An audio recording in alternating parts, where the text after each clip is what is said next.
ತಾವು ತನಿಖೆ ಮಾಡುವ ಅವಧಿಯಲ್ಲಿ ವೀರೇಂದ್ರ ಹೆಗ್ಗಡೆ ಅವರ ತಮ್ಮನ ಮಗ ನಿಶ್ಚಲ್ ಜೈನ್ ಹೆಸರು ಬಂದಿರಲಿಲ್ಲ, ನಿಶ್ಚಲ್ ಹೆಗ್ಗಡೆ ಹೆಸರು ಬಂದಿರಲಿಲ್ಲ. ಆ ನಂತರ ಬಂತು. ಆದರೂ ನೀವು ಕ್ಯೂರಿಯಾಸಿಟಿಗಾರು ತಿಳ್ಕೊಂಡಿರ್ತೀರಿ ಅದು ಏನೇನಾಯಿತು ಅಂತ. ಏನೇನಾಯಿತು? ಆತ ಫಾರಿನ್ನಲ್ಲಿದ್ದ ಅಂತ ಕೆಲವರು, ಇಲ್ಲ ಚಾರ್ಟರ್ಡ್ ಇರಲಿಲ್ಲ ಅಂತ ಇನ್ನು ಕೆಲವರು, ಅಮೇರಿಕಾದಲ್ಲಿ ಎಲ್ಲೋ ಯಾವುದೋ ಶಾಲೆಯಲ್ಲಿ ಅಭ್ಯಾಸ ಮಾಡ್ತಾ ಇದ್ದ ಅಂತ, ಅಲ್ಲಿ ಫರ್ದರ್ ಆ ಶಾಲೆಯ ಅಟೆಂಡೆನ್ಸು ತಗೊಂಡಿದ್ದವರು ಅದನ್ನು ಟಿ ವಿನಲ್ಲೆಲ್ಲ ಪಬ್ಲಿಷ್ ಮಾಡಿದರು.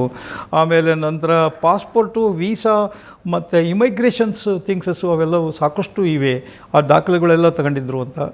America is not neighbouring street. ಬಂದು ಅಫೆನ್ಸ್ ಮಾಡಿ ಹಾಗೆ ಹೋದ ಅಂತ. ಅದಕ್ಕೆ ರಿಪರ್ಕ್ಯುಷನ್ನು ನೋಡಿದೆ. Maybe by YouTubers are some ಹೆಲಿಕಾಪ್ಟ್ರಲ್ಲಿ ಬಂದಿರ್ತಾನೆ, ಅಫೆನ್ಸ್ ಮಾಡಿ ಹೋಗಿರ್ತಾನೆ, ಅವನಿಗೇನು ಕಮ್ಮಿ ಆಗಿದೆ. ಓ ಮೈ ಗಾಡ್, 7,000 ಕಿಲೋಮೀಟರ್ಸ್ ಹೋಗ ಅಂತ ಹೆಲಿಕಾಪ್ಟರ್ ನಮ್ಮ ಇಂಡಿಯಾ ಇದೆಯಾ? ಈ ಸೋಷಿಯಲ್ ಮೀಡಿಯಾ ಇನ್ಫ್ಲೂಯೆನ್ಸರ್ ಏನ್ರ ನಿಮಗೇನ್ರ ಹಂಗೆ ಅನ್ಸುತ್ತಾ? ಸ್ಪೆಷಲ್ ಫ್ಲೈಟಲ್ಲಿ, ಚಾರ್ಟರ್ಡ್ ಫ್ಲೈಟಲ್ಲಿ ಬಂದು ಸೌಜನ್ಯ ರೇಪ್ ಹೋಗಿರ್ಬೋದು. ಅಲ್ಲಿವರೆಗೆ ಬರಲ್ಲ ಅದು. ನೋ, ಅದು ಪೆಟ್ರೋಲ್ ಕೆಪಾಸಿಟಿ ಅಷ್ಟಿಲ್ಲ. ಹಂಗಿದೆಯಾ? ಅಂದರೆ ನಿಮ್ಗೇನಾರು ಹಂಗೆ ಅನ್ಸುತ್ತಾ? ಯಾಕಾಗಿರ್ಬಾರ್ದು? 7,000 ಕಿಲೋಮೀಟರ್ ಆಗುತ್ತೆ ಅಂತ ಇಟ್ಕೊಳ್ಳಿ. ಹಾಂ, ಹೌದಾ? ಬಂದಿರ್ಬೋದು ಅಂತ. ಹಾಗಾದರೆ ಆ ಸಣ್ಣ ಹುಡುಗಿ, 17 ವರ್ಷದ ಹುಡುಗಿ, unexpected timing, it is not a expected timing.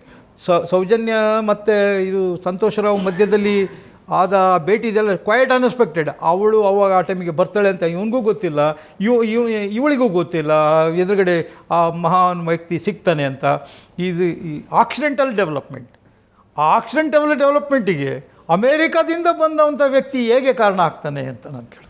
ಅಲ್ಲ, ಈಗ ನೋಡಿ, ಇವರು ಸೋಷಿಯಲ್ ಮೀಡಿಯಾ ಇನ್ಫ್ಲೂಯೆನ್ಸರ್ ಅಂತ ಇವ್ರಿಗೆ ಡೌಟ್ ಇದೆಯಾ ಅಂತ. ಹೆಲಿಕಾಪ್ಟರ್ ಯಾಕೆ ಬಂದ್ ಮಾಡಿರ್ಬಾರ್ದು? ಈಗ 7,000 ಕಿಲೋಮೀಟರ್ ಹೆಲಿಕಾಪ್ಟರ್ ಭಾರತದಲ್ಲಿ ಇದ್ದರೆ ಇನ್ನೂ ಉನ್ನತ ಜ್ಞಾನ, ಇದು ಪರಿಣಿತಿ ಇದೆ. ಸಮಾಜದ ಐಕ್ಯೂ ಲೆವೆಲ್ ಈ ಲೆವೆಲ್ಗೆ, ಐಕ್ಯೂ ಈ ಲೆವೆಲ್ ಇನ್ನು ವಾಟ್ ಕುಡ್ ವಿ ಸೇ ಅಂದರೆ, ಓಕೆ, ಜೋಕ್ಸ್ ಅಪಾರ್ಟ್, ಆ ವ್ಯಕ್ತಿ ಬಂದು ದಾಖಲೆಗಳನ್ನು ಕೊಟ್ಟಿದ್ದಾರೆ.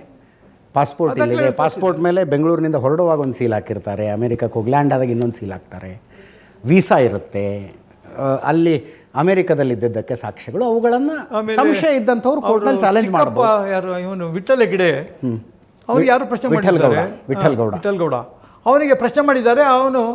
ಅವರು ಅಮೇರಿಕಾದಿಂದ ಬಂದಲ್ಲ ನಿಶ್ಚಲ್ ಹೆಗ್ಡೆ, ಇಲ್ಲಿ ಆಟೋದವ್ರ ಹತ್ರ ಜಗಳ ಆಡ್ತಾ ಇದ್ದದನ್ನು ನಾವೇ ನಮ್ಮ ಕಡೆಯವರೆಲ್ಲ ಕಣ್ಣಾರೆ ನೋಡಿದ್ದಾರೆ. ಆಟೋದವ್ರ ನೋಡಿ ಹೇಗಿದೆ ನೋಡಿ, ಹೆಲಿಕಾಪ್ಟ್ರಲ್ಲಿ ಬಂದು ಆಟೋದವ್ರ ಹತ್ರ ಜಗಳ ಆಡ್ತಾನೆ. ಆಟೋದಲ್ಲಿ ಪ್ರಾಬಬಲಿ ಆಟೋದವ್ರ ಜಗಳ ಆಡಬೇಕಾದ್ರೆ ಕಾರಣ ಆಟೋ ಫೇರ್ ವಿಚಾರ ಇರಬೇಕು, ಮತ್ತು ಇನ್ಯಾವನೋ ತರಲೆ ತಗೊಂಡಿರ್ಬೇಕು, ತರಲೆಗಿಲ್ಲ ತಗೊಂಡು ಬೇಕಿತ್ತ?